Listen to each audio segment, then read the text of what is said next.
Good morning, everyone. We're so happy that you're here. We have released our AI Integration Continuum, and we're really excited to share that with all of you. But we really want you to know, where it came from. So understand what informs that continuum, learn how it was developed through our statewide community of practice, and then become familiar with the structure of the continuum because we know that it's hard to put it out there and everybody read it the same way. So we want you to know how we intend you to read it. And then lastly, we really hope that you'll walk away with some ways that the framework might support you planning your self-assessment, your continuous improvement within your own organization, as well as some next steps that we hope to do to support you and the field. So first, I'm going to introduce myself. I'm Dr. Kate Herman. I'm the Associate Director of the Residency Lab. Some of you I've met before and some of you I haven't. So hi to those of you who I know and nice to meet you to those of you who I don't know. And I'm presenting with Dr. Haley Mazza from the Center for Reaching and Teaching the Whole Child. And we are the co-authors of the AI Integration Continuum. So first, I just want to give you a little bit of background about who we are at the Residency Lab because some of you might be new and might not know the Residency Lab. And I'm just going to give a very high-level overview here. The Residency Lab is an innovation hub that supports education workforce solutions through creating just-in-time resources, convening communities of practice. That's what the AI Integration Continuum came out of, and facilitating partner-to-partner coaching. We have several different projects, so AI isn't our only lane. We have a project where we're looking at the visual and performing arts teacher pipeline that's being led by Dr. Heather Michelle, as well as a community of practice looking at how Proposition 28 in California can be used to develop arts education teacher pipelines. We also have the AI and education work stream, which is, again, where this continuum was born. And we're a primary partner to the statewide Residency Technical Assistance Center. And that work is being led by Dr. Carol Ford Battle. And through that work, we coach over 100 residency partners across California. And lastly, we're just starting to get started in this educator apprenticeship area, but that is also a lane of our work. Our work is informed by several major frameworks. I'm going to get into them in a little bit more detail, but Taylor's going to put into the chat. We have teacher characteristics for effective teacher residencies, as well as characteristics for effective counselor residencies. We have the AI Integration Continuum, which we're going to dive into today. And Dr. Heather Michelle made an organizational framework, an organizational sustainability framework that informs a lot of the work that we do as well. So if you're interested in those, I just wanted to make sure I share all of those. And if you're interested in learning more about all of those other work streams, not the AI stuff, we are going to be diving into that a little bit next week during our Power Up event. So feel free to come to that if you want to learn more or if anything sparked your interest. The registration information should be in the chat, and it's also in the slides here, which we will share after today. And I'm going to pass it to Haley. Hi, everyone. Welcome. Thanks, Kate. As Kate shared, I'm Dr. Haley Meza. I am the Director for Learning, Innovation, and Research at the Center for Reaching and Teaching the Whole Child. So just as Kate shared a little bit about the Residency Lab, I just want to share a little bit about the Center for Reaching and Teaching the Whole Child, and just to touch about what we do and our excitement over this partnership. So we are a research and professional development nonprofit, and we partner with teacher educators and education leaders to reimagine teacher prep and development, equipping the whole educator to reach and teach the whole child. And a little bit about our vision and why this partnership is so important to us and exciting to us. We really focus on and envision a world of reflective, responsive, and resilient educators who create supportive and inclusive learning environments where learners develop the capacity to thrive, navigate in a changing world, and contribute to the greater good. These are goals of our center and our framework. We started out of San Jose State University, and now we are under the fiscal sponsorship of Community Initiatives as a independent nonprofit research center. And we our primary ways of working well are we the primary publication that our framework, which we'll talk about, are the center's framework, which we'll talk about in a little bit. It comes from the book by Nancy Markowitz, Teaching with the Social, Emotional, Cultural Lens, where that book introduced our anchor competency framework, which we'll talk about soon. And what we do as an organization, we focus on whole child and whole educator prep and development through our teacher education institutes, our work groups with professionals, and we also offer book clubs focused around social, emotional, and cultural competency development. We do a lot of teacher, educator, and leadership development, and then we also work on research. We're a research grounded organization, so we do collaborative research projects based that are usually research practice partnership grounded. And we also have worked with school districts. We've worked with Minnesota or Minneapolis Public School District, and we've worked with state level credentialing orgs, such as our current work in Oregon, and then with individual universities. And a shout out, I saw Kelly was here to NDNU. Kelly actually connected the Center for Reaching and Teaching the Whole Child with the residency lab. So that's my little shout out and plug. And we will talk a little bit more about our framework and resource guides later. So that's kind of all for the center. And just really transitioning here into our why for this continuum and this framework that you're all here to learn a little bit more and get an introduction to today. So why is this? There's a lot of AI frameworks coming out right now, and obviously it is a very hot topic. And so we kind of just wanted to ground a little bit in why this framework. So this framework is human-centered. That is at its core. It recognizes that humans are the end user, even with adaptive AI, and that our framework is designed with that assumption in mind, that educators and ed systems center around people and their social, emotional, and cultural competencies. We want to be responsive to AI. So we recognize that AI is truly changing the landscape of education. And we want to proactively adapt to help educators navigate and integrate these transformative technologies effectively. And we also want to really reiterate that this is a continuum.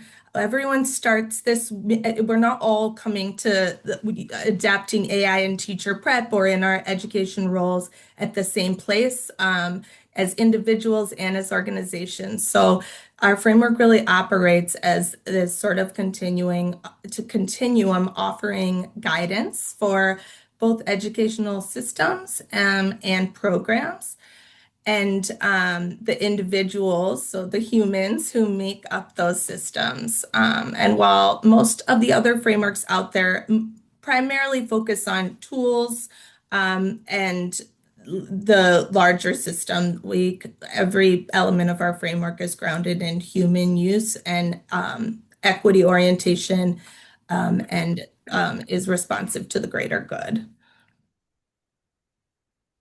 So we thought we'd pause for just a moment and have a little bit of engagement. And if you wouldn't mind, and if you're comfortable sharing in the chat, sort of on a scale of 1 to 5, simple scale, how comfortable are you using AI in your current role? So we'll just take a minute to have a little sharing. And we will have time for questions and engagement at the end.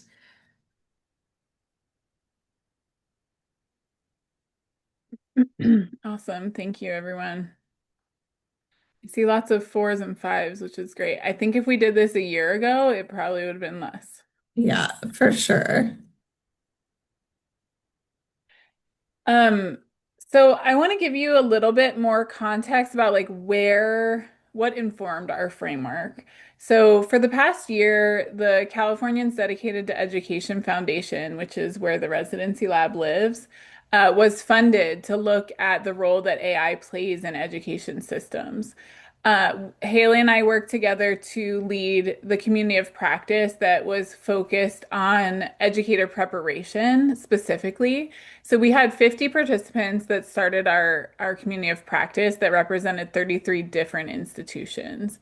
And during our time in the community of practice, there were three-hour long sessions. And so we were collecting data that whole time, just listening to what people were talking about. And every time we took exit tickets, so we wanted to know, what are you thinking about? What challenges are coming up? Like, how is our content resonating with you? And we adapted the thing as we went along because we wanted to hear what people were talking about, especially recognizing that AI is changing so quickly. So all of these are data points. In between, we had three 1 hour office sessions where people could come and just kind of like talk about challenges or things that were coming up for them throughout the community of practice. We had asynchronous, what I called take and bake assignments, but the purpose of that was really for people to bring a puzzle of practice into the community of practice so that all of the things that they were learning in the community of practice, they could take with them and try in their very specific context. I did not want to go into this community of practice saying, here's what you need to do. I really wanted to hear from the field about like what are the real challenges? What are the things that are coming up? What are the successes? What are the surprising things? Like we didn't really know what people were going to bring to the table. And the take and bake assignments were related to that. So it was like, what are people taking from the community of practice to bake in their own setting to see what happens? And then every time they'd bring it back to the community of practice to talk with their peers about successes and challenges. Um, we also co-hosted an AI and performance assessment forum with the California Commission on Teacher Credentialing, where they were looking at the role that AI currently plays and might influence the future of AI in performance assessment, specifically in California. And so that data also informed this continuum. Before participants even started in our community of practice, they also did self-efficacy pre-assessments so we could understand like how comfortable are you with AI now? And then we repeated that again at the end after to see how comfortable they were after and to see what changed. And then there's AI frameworks coming out a lot. So over the course of our community of practice, this California Department of Education's AI guidance was released, and so we integrated that into our development of the continuum, as well as the Department of Labor's AI literacy framework that was also released in the middle of this community of practice. And I do have the session objectives for our communities of practice there. I'm not going to read them, but I just wanted you to know like what the content focused on. And then lastly, our frameworks that really anchored the way that we looked at AI integration and teacher preparation. The first is the residency lab's characteristics of effective teacher residencies. We recognize that not all of the programs that were in our community of practice, most of them were not residency programs, but we really believe that the characteristics of effective residency programs actually apply to all educator preparation programs. That if a program can, demonstrate these 10 different characteristics, they are a rigorous, well-rounded program. And so we like approached it with that lens, but we really focused a lot on the equitable systems as well as the coursework and professional learning. And sorry, also the anchor competencies framework from the Center for Reaching and Teaching the Whole Child, which we'll talk about a little bit more later. And then lastly, why did we partner together with the Center for Reaching and Teaching the Whole Child on the development of this framework? we thought it was important for you all to know like what we brought to the table. So from the residency lab, we bring the lens of like technical assistance, but also educator preparation. We're really interested in like the systems level of educator preparation. What makes it really successful? What are the challenges? And so when we were looking at AI, we really wanted to look from a system level, and to see, what are the things from the system level that might be barriers or might be able to be enhanced to help AI integration. And Haley, I'll pass it to you. Yeah.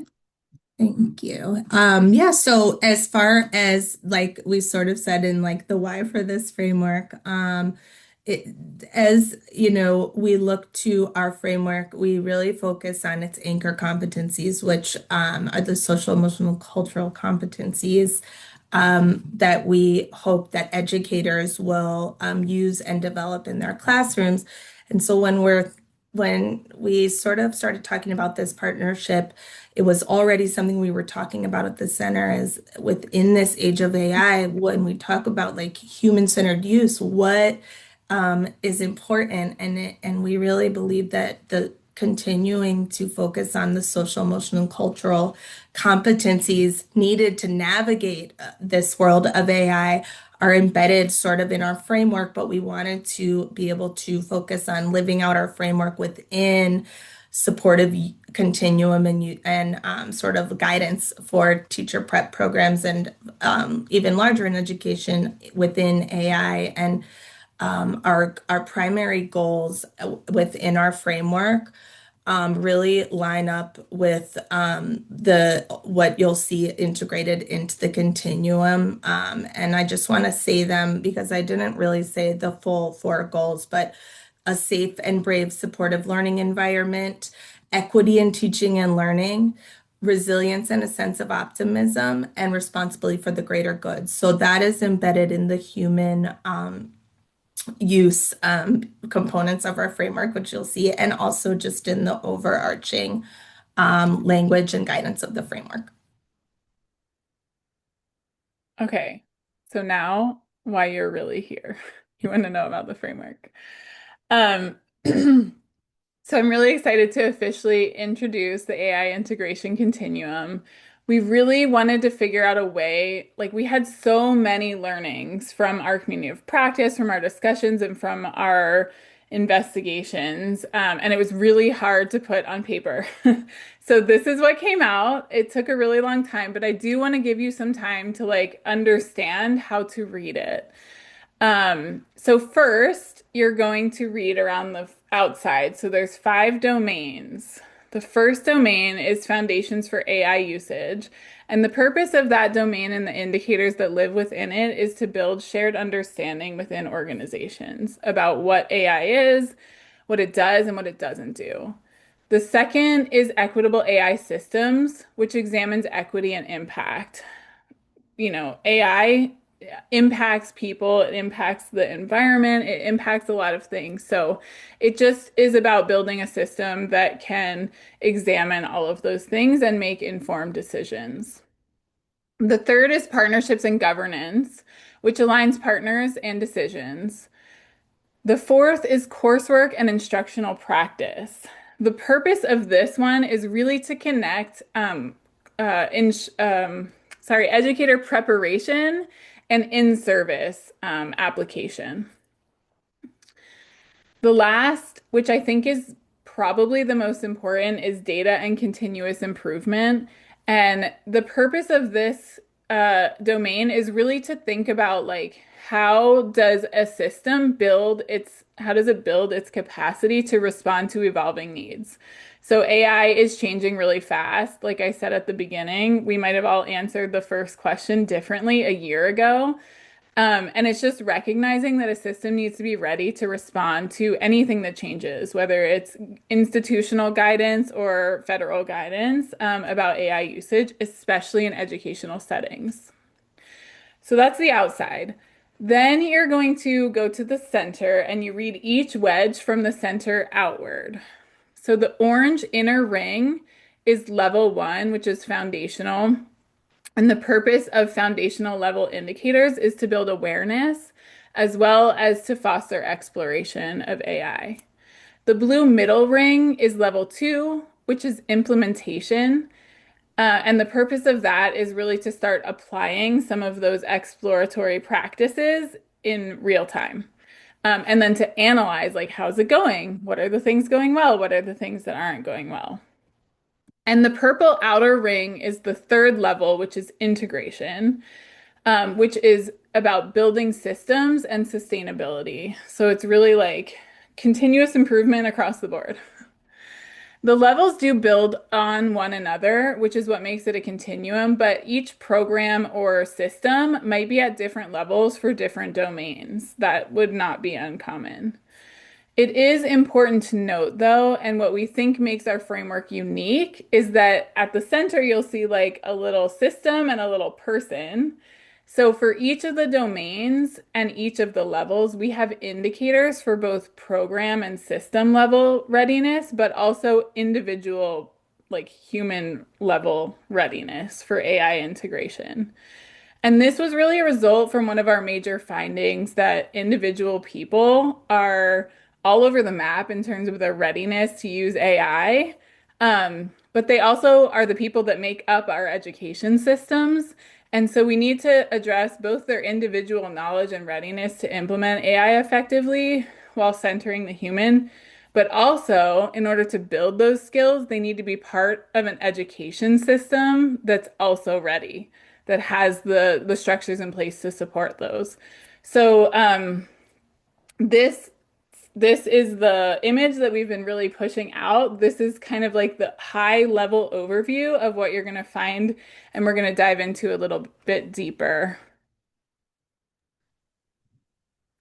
So I'm just going to talk a little bit more about the levels, just so that they make a bit of sense as you really begin to dive in.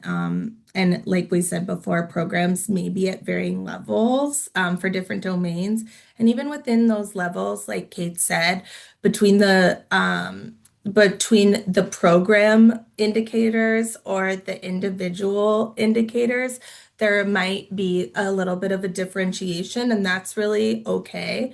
Ultimately, this work is collaborative, and so we're kind of all sharing. Oh, sorry. From where we are and kind of growing together in it. So, what we sort of did was we grouped our indicators, which we'll explain in a minute into these three levels. But the first level of indicators is that foundational, and in the foundational level, for all domains, like we said, there's the program and the individual, and those will focus on competencies that establish really things like that shared language for AI use, ethical norms, and develop a baseline understanding of AI use and or non-usage, and bias that might be present in or surrounding the use of AI in educational spaces. And that was a really important aspect of this work, is building that understanding around both data protection policies and practices. Then, as we look towards the level two sort of implementation side of things, we're looking at the individuals and programs moving from that exploratory phase to the beginning of application and reflection on their efforts and attempts.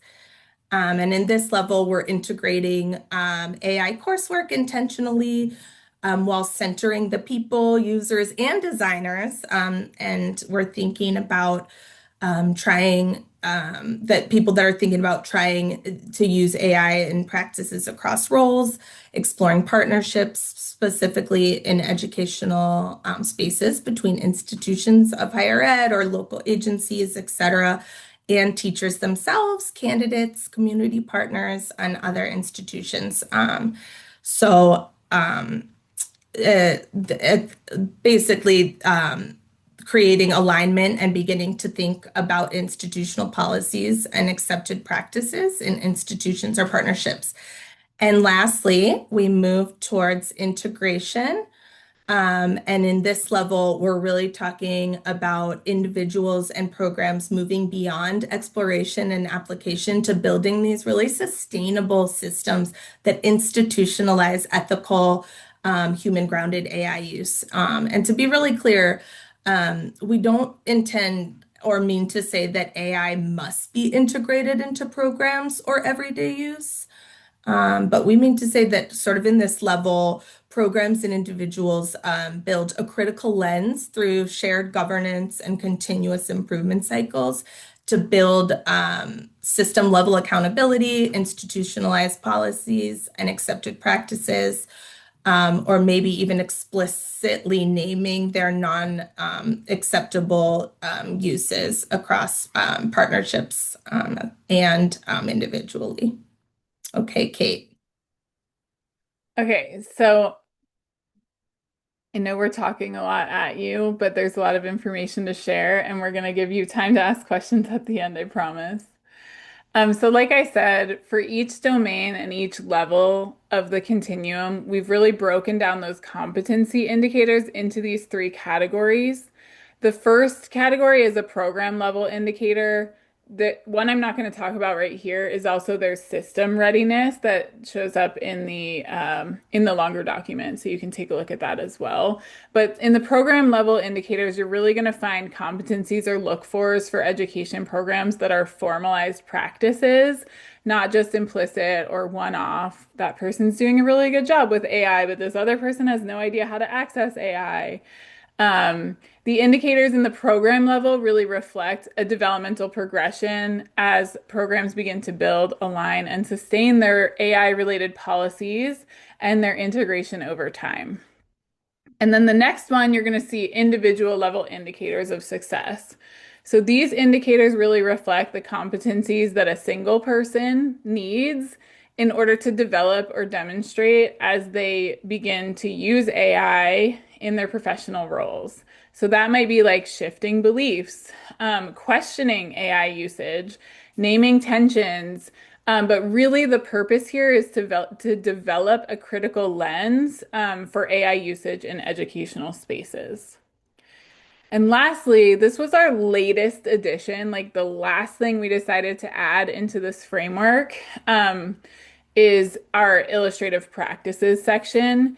And in this section, we really pose what indicators might look like in practice. So this was actually informed by another one of our programs here at the CDE Foundation, which is our STEAM program. And they work directly with teachers in the field who are piloting AI in their roles. So illustrative practices in our framework right now, as they stand, are primarily theoretical, beyond what we heard from the STEAM team. But we are hoping over the next year to add more concrete examples of these practices over time. So I just want to make sure to emphasize that these practices don't represent an exhaustive list. Like there's going to be so many practices that we don't even know about. But we did want to just give like a little bit of like people really like to see what it looks like in practice. And so that was why we added this section. Um, and I just want to make sure that everybody also understands that these three categories don't really come in a particular order, except that the illustrative practices wouldn't really be able to be seen in practice until the individual and the system level indicators are already demonstrated. But it's not like you have to have the program level first, then the individual level. It's just that we're trying to have a holistic picture of what it might look like in practice. So I know I just talked at you a lot. We still have more to talk at you about. But I would love to just pause for a minute, let you take that in, and in the chat, if you could share one thing that resonates with you about what we've shared so far, we'd love to hear from you before we really dive into each of the domains. So I'm just going to pause for a second for people to think and type.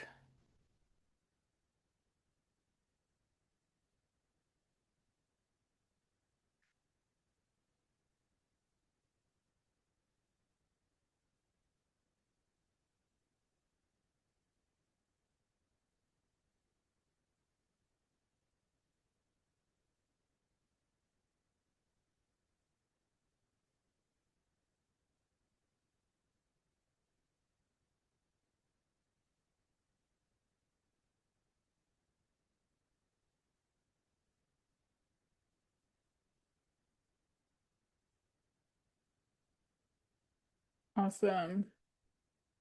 You can keep typing those things. We love to hear from you.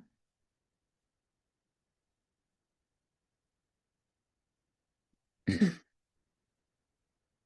now we're going to dive in.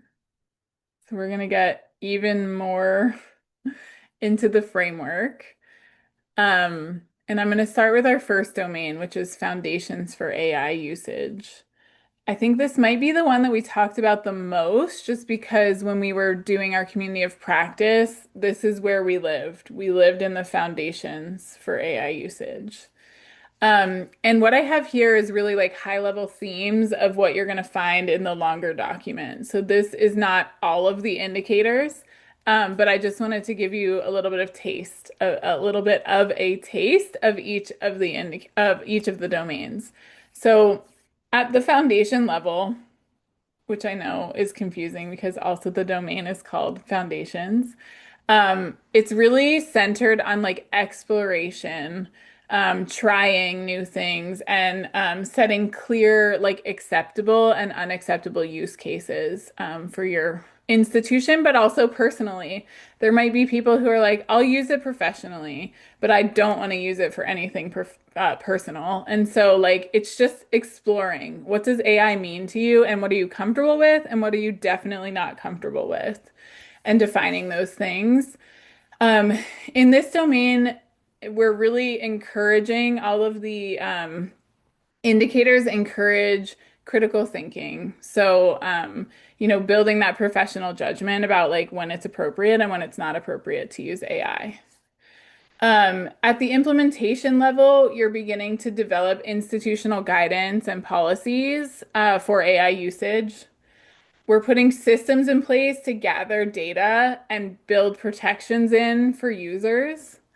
And individuals are providing justification for AI usage as well as non-usage. They might determine this is not an appropriate time to use it, and they can tell you why. And then lastly, at the integration level here, policies are shared and accessible. Structures are in place to review and refine those policies. So that's the continuous improvement piece.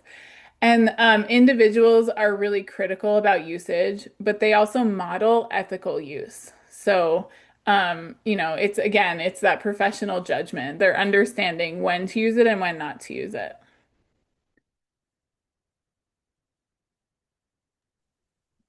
So moving into the equitable AI systems, and I really, this one is one that Kate and I think I speak both like feel really passionately about. And within each of these levels, there are really rich program and individual indicators. But within sort of the general, at the foundational level, there's one piece that is in there about AI value statements being developed.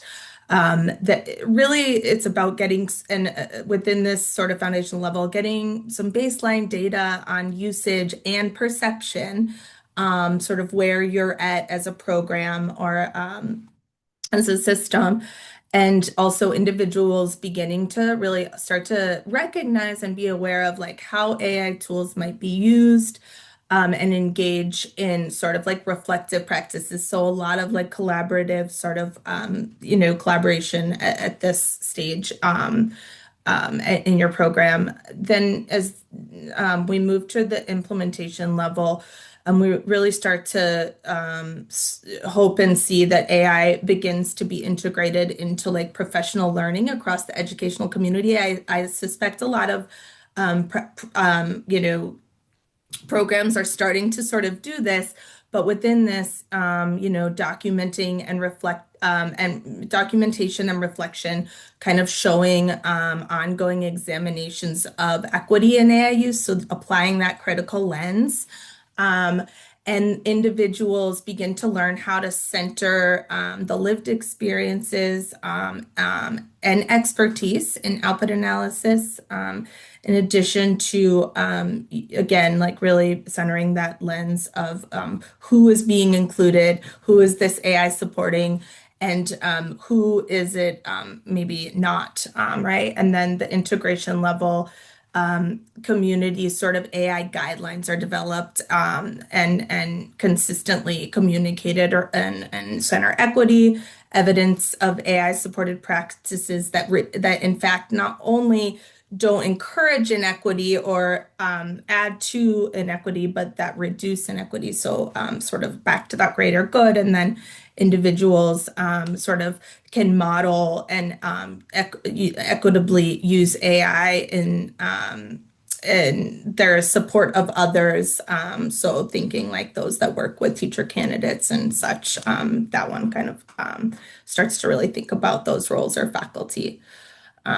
Yeah. Okay, so the third domain is centered on partnerships and governance.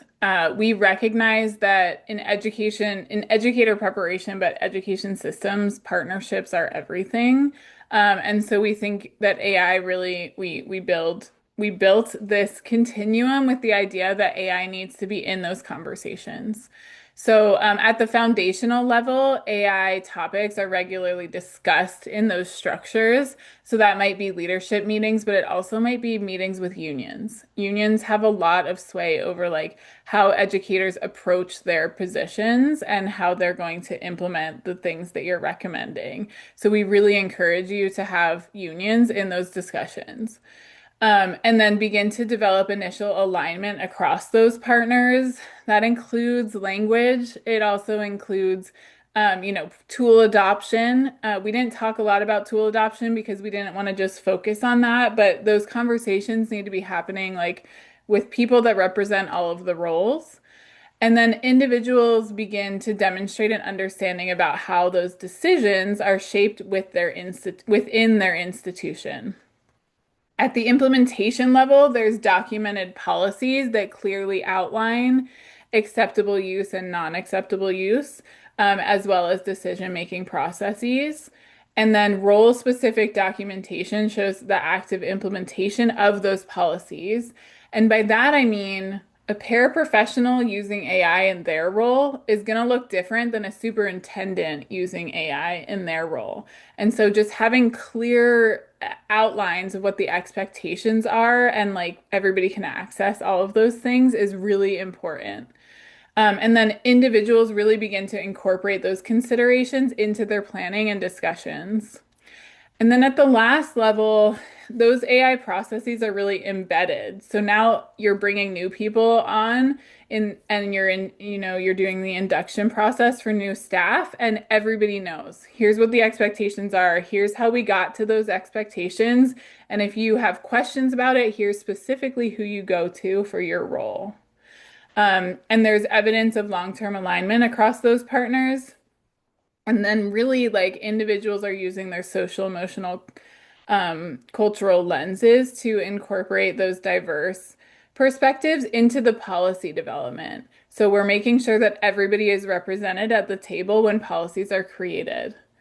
Um, and then lastly, I want to plug this as well. Taylor's going to put this in the chat, but one amazing support that programs can use in this specific domain is this co-designing AI in education guidebook that's brand new. Like it's you guys are probably the first of many that are seeing it, but our labor management initiative also ran a community of practice looking at how do you develop an AI policy in your institution that brings everyone to the table?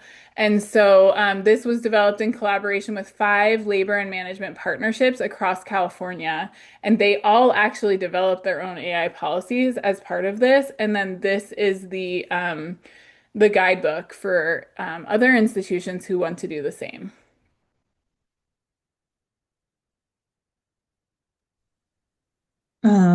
So this one's really important. The coursework and institutional practice, it almost could be its own framework, but at the same time, I think this is really supportive within the sort of systems of, ed development and also in induction, like Kate said. it could apply to. So at the foundational level, we really want to see, syllabi and course materials begin to state expectations for use and non-use. I think that's probably getting pretty common, at least in teacher prep programs and universities. But as these grow, the level of detail that, and the level of sort of thoughtfulness that goes along with those guidelines hopefully begins to increase. Coursework and clinical guidance reflect aligned messaging about AI as a learning partner and having really thoughtful sort of ways that you apply that in practice at your university or at your TPP or in your context. Individuals begin to identify appropriate and inappropriate uses of AI in instructional context. So that's sort of at the foundational level.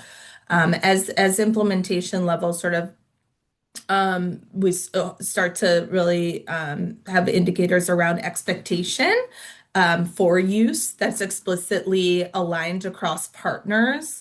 It gets starts to get a little trickier there. Feedback systems document discussion of AI use, communities of practice, or committees around equitable AI use decisions and those implications, right? And then the individuals are developing professional judgment in determining when and how to use AI. And then at integration, it's a little bit more continuous and innovative. And there's sort of advanced learning experience, micro credentials being established, sort of that really adoption and growth programs document and show how maybe talking about maybe conferences, but both internally and externally, and then individuals begin to integrate AI in ways that support human-centered instructional practices. So not just like using AI functionally, but using it sort of proactively and yeah, to in more of a critical way. Okay, and our last one is really data and continuous improvement. We, if you know me, you know how much I love data. So this was my favorite thing to write. But really the goal here is just to like understand how it's going, but like from a real way. Like you have to have processes in place to understand what's working and what's not. So at the foundational level, what that means is that there's activity inventories. So you have a great understanding and programs have an understanding of where AI is currently being used, where you want it to be used, and where it's intentionally not being used. Baseline surveys capture the current practices, but also perceptions. You might find that only 20% of your staff actually know how to use AI effectively, or they might just only use it for, writing an email. And so you might need to target professional development based on those baseline surveys. And then individuals participate in those processes. Um, at the implementation level, data is used to like make adjustments. Like I just said, you might plan professional development opportunities for your staff. You might have AI coaches depending on what the needs are in your specific context. But again, this is very context specific based on what's happening in your specific institution. There's regular review of the data that inform your decisions, and individuals engage in collaborative analysis. So it's not just one person who's owning the data, it's probably a committee or something of people who are looking at the information that they're getting from your institution and saying, huh, have we thought about this? Maybe we need to make adjustments here, and having all of those things like clear for everyone. And then lastly, at the integration level, there's formal plans for continuous improvement. So you're evaluating your AI usage, maybe your tool adoption, you're outlining data and review cycles. You're making that transparent to your field, to your specific context. AI literacy and evaluation process practices are integrated into the systemic structures. So it's not a standalone thing. It's part of all of your continuous improvement practices across your institution. And then you really know that you've integrated the data and continuous improvement when the individuals that make up your system are advocating for policy development and changes based on what they see as a need. Okay, so I know we just again threw a lot of information at you, and believe me, this is just the beginning. Um, but we'd really love to know which domain feels the most supportive or that you'd be interested in exploring further. And if you get there, do you believe that your institution would currently fall into the foundational, the implementation, or the integration level for that domain?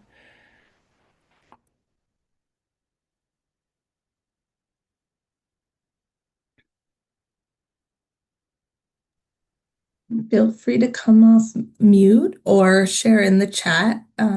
We can take a little pause and have just a little bit of engagement if folks are up for it.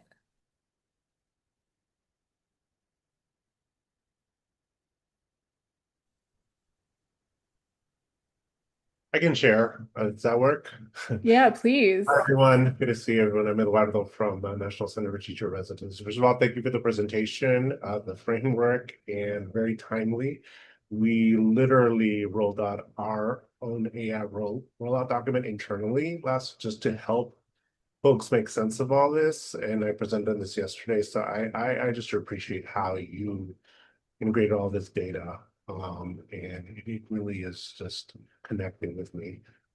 So thank you. That's kind of where we're at. And I think it's specifically to answer your question, I would say my institution's at the integration, given the rollout yesterday, we have to figure out. But one thing that really resonated to me is acknowledging that regardless of institution, people are different places with their AI knowledge and their willingness to include or not willingness to include, and acknowledge that it's important and situating it within systems. So that really resonated with me when you first talked about it towards the top of the meeting. So thank you.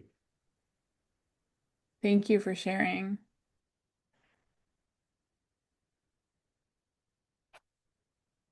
Okay, well, just to be mindful of time, I think we're going to move on to the next one, and there will be time for Q&A at the end, but we want to make sure that you see how to actually interact with our framework.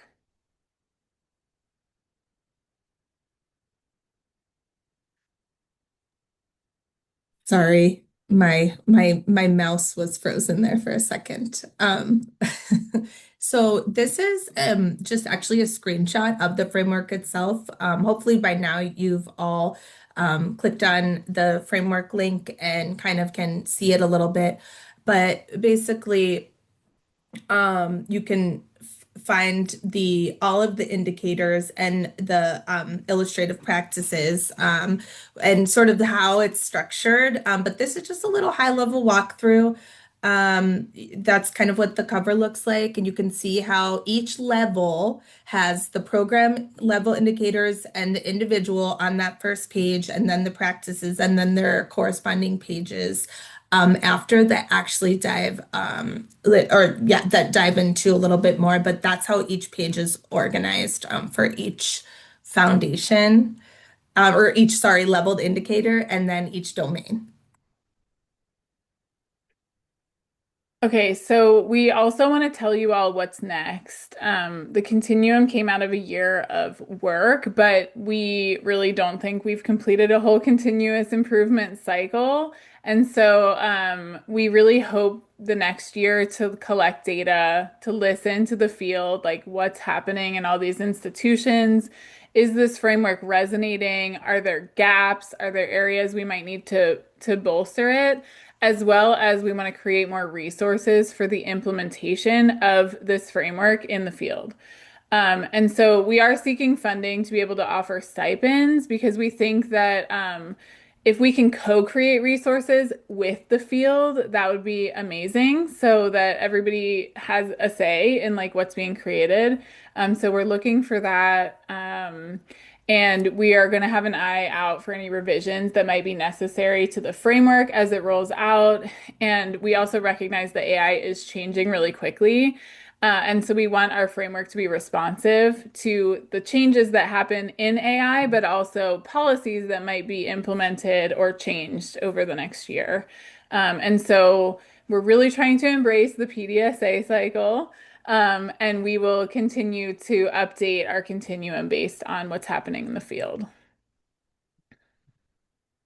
And as far as future opportunities to engage with us, and also just the premise of how we look at this AI growth, we really kind of hone in on the center's anchor competency framework, specifically around the developing the lens ring, which is kind of a learning model. So we hope that as we really continue to dive in this together, hopefully in our deep dives, but also just as you bring this work forth in your context, that you kind of really focus on the exploring assumptions and beliefs around AI, provide modeling.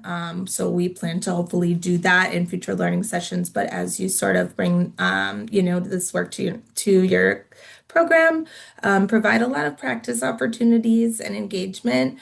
And then a lot of learning through reflection. So these are sort of at the core of both what we will be doing to help deepen learning around the continuum, and also what is embedded is within each of the foundational levels of the framework and continuum itself. Okay, and this is the last thing for you all, I promise, and then we'll open it up to you. We really, really just hit the surface today of what those domains are. And so we're going to be offering a deep dive series that's 5 sessions long that really dives into each of those 5 domains. And so if you're interested in that, feel free to sign up. They're free virtual sessions. And we're going to go into a lot more detail. We're really going to explore, but also you'll be able to apply it to your own context as well. So it's not just us like telling you a lot of stuff about the continuum. We want to hear from you too. So if you're interested in that, please do sign up. And now we would love to hear from you. Do you have any questions, any things that resonate with you? I'm going to stop sharing my screen so that everybody can see everybody. Um, and we're opening the floor to you.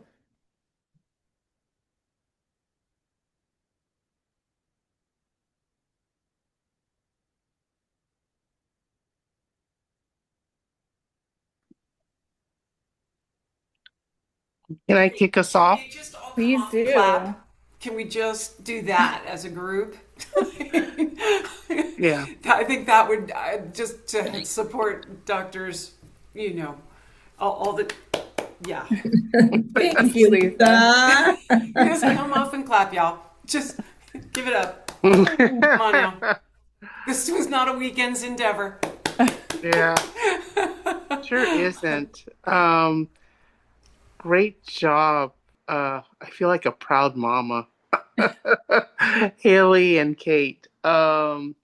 This is wonderful with this work, and I'm really glad to see all the support here. And I actually look forward to, if my time allows, to go into the deep dive because though I've been on this journey, I just think it's really helpful to um, still continue, as the framework suggests, a continuum, to be involved and to not only hone in our practices as individuals, but as institutions. And as, like you said, in I believe it was level or item 2 is in partnership. And I think the deep dive is an opportunity of partnership. So thank you.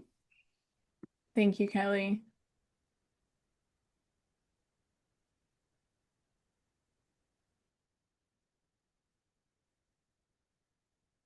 Oh, I see a question in the chat. I'd love to hear if and how you used AI when creating this work. Yeah. Well, I think at first we were, I think I can speak personally. I was hesitant But what I've realized is that it was helping me. I did use it to help me kind of hone in some of the ideas. So I tend to be very verbose, and I was trying to be concise. And so it was helping me, really narrow in some of my ideas into like, what am I really trying to say with all of this?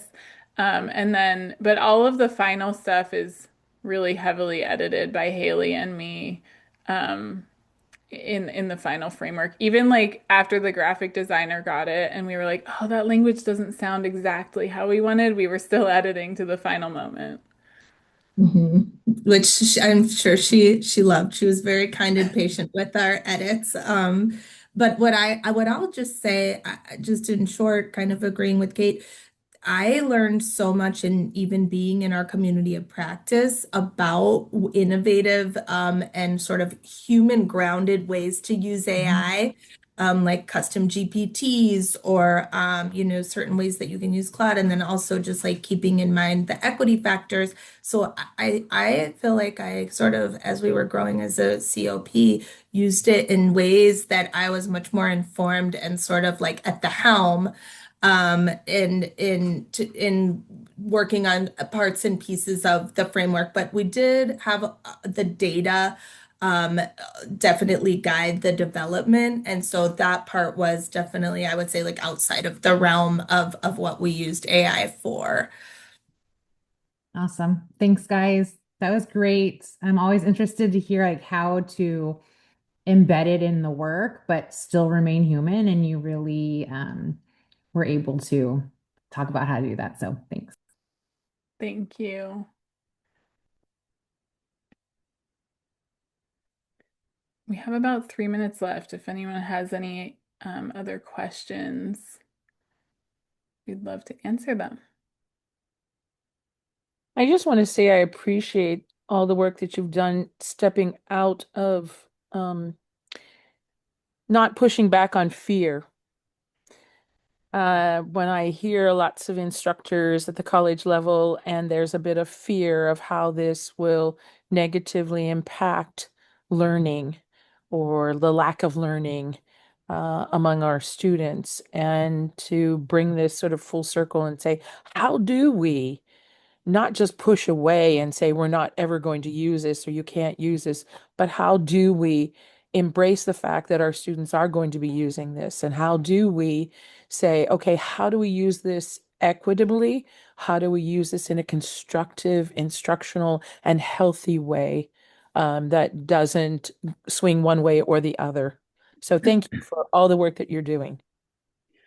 Yeah, of course. I also want to just say that there were a couple, we were really intentional when I first started talking to people to design the community of practice. I had so many conversations because I just didn't know a lot yet. And a lot of the conversations really centered on tools. And then I like broke into a group of people that started talking about like, equity and the human user and how do you center like depth of knowledge standards when you're using AI to create lesson plans, for example, or AI literacy tags. One of our presenters presented on her AI literacy tag framework, which helped I think everyone understand like how do you empower teacher candidates specifically? She was a teacher educator. How do you empower teacher candidates to use AI but know how to use it responsibly? Because responsible AI use is so broad and like people don't really know what that means. So you have to define it for them and then like teach them how to be comfortable and maybe like embrace the discomfort at first. So um those sorts of things all informed this framework development. So thank you for mentioning that. Um,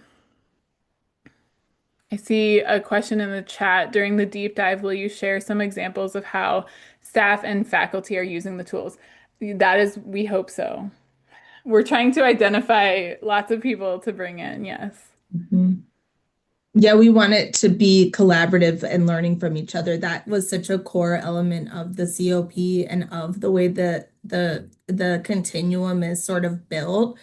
anyway. So professional judgment and professional collaboration. And I think that's how this work will continue to build, and we'll hopefully continue to build resources around it that are actual people's use and experience. And with that is 12 o'clock. We will stay back. Haley and I will stay back to answer any questions if you still have any. Feel free to also email us. I'll put my email in the chat here.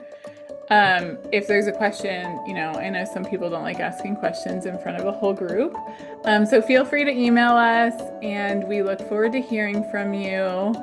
And yeah, we hope to be presenting this at lots of different conferences this year. So hopefully we'll see you there. Thanks, everyone.